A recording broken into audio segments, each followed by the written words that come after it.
All right, here I am today at the Japanese Fest, and I'm here talking to somebody about the bonsai trees.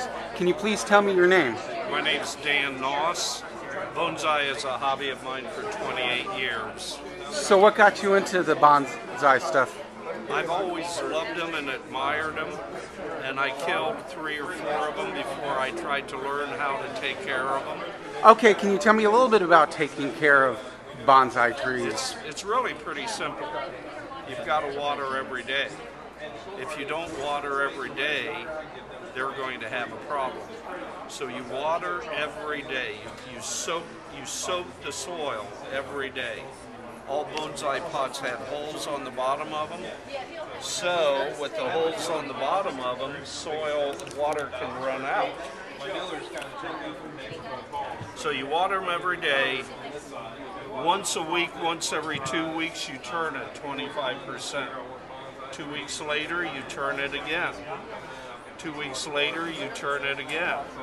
And the reason you do that is if the sun comes up in the east, which I think it does, and goes down in the west, the north and south won't get sun. So you turn it. So it gets sun all the way around.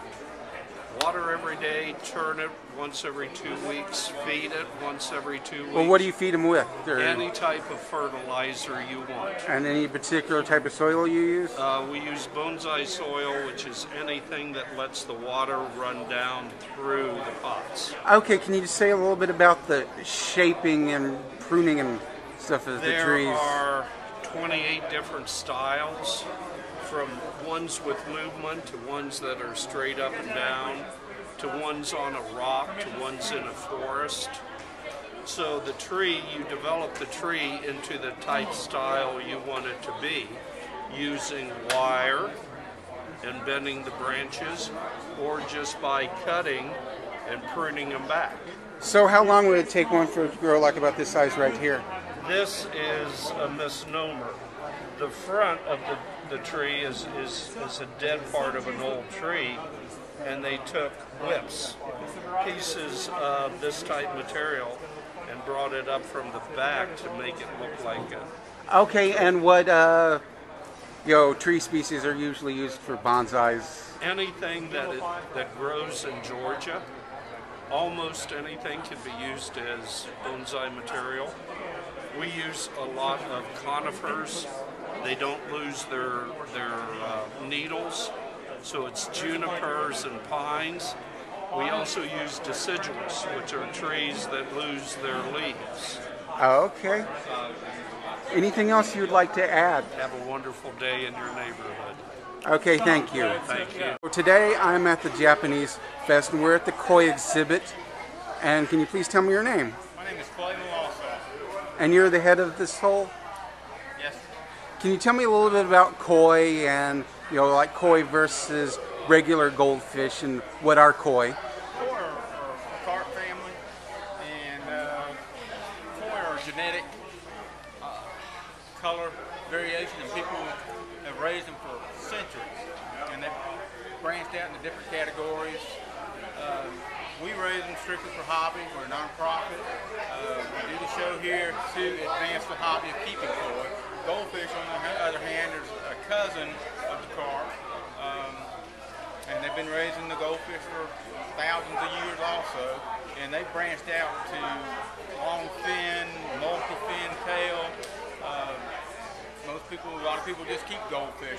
We have goldfish and koi. Can they coexist in the same tank? Yes, they will coexist, and they do fine.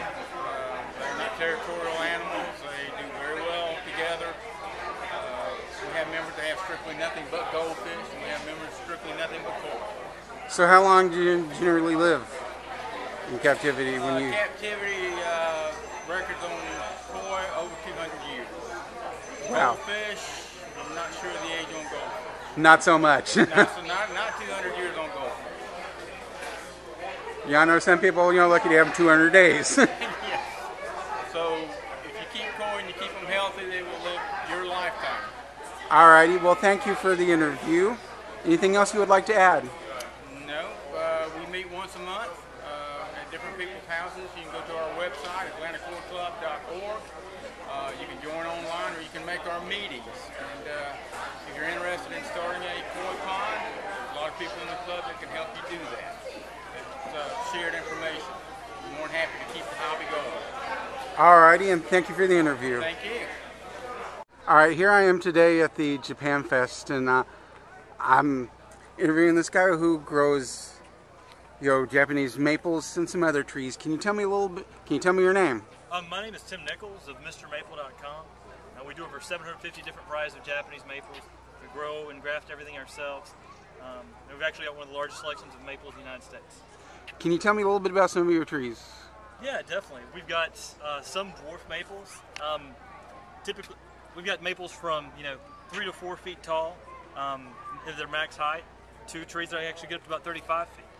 Japanese maples have a non-invasive root system, which means that you can plant them next to sidewalks, rock walls, but they also do great for container planting and for bonsai as well.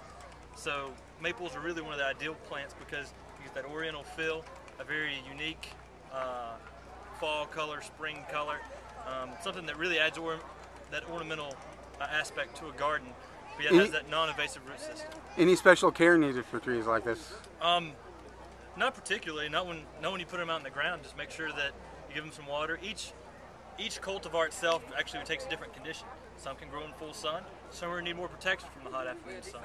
So it really just depends on the exact cultivar that we're looking at.